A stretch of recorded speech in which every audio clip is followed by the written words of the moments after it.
করেছি।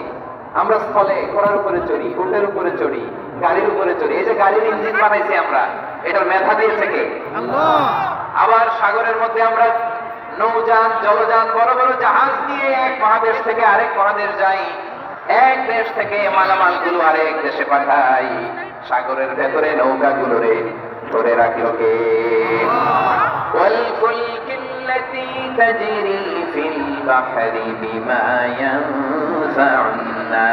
মানুষের উপকার আছে এরকম সরঞ্জামাদি নিয়ে সাগরের উপরে বিশাল বিশাল জলযান গুলো চলে, এগুলো ডুবে যায় না, কাঠ হয়ে যায় না, পড়ে যায় না।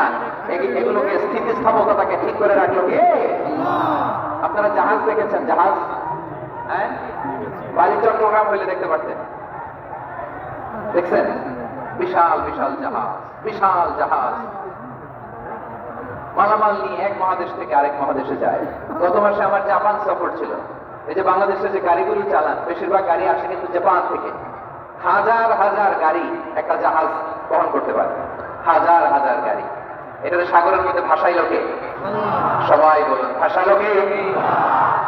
হাজার হাজার গাড়ি নিয়ে জাপানিজ গাড়িগুলো আমাদের চট্টগ্রামের এয়ারপোর্টের বন্দরে ফিরে।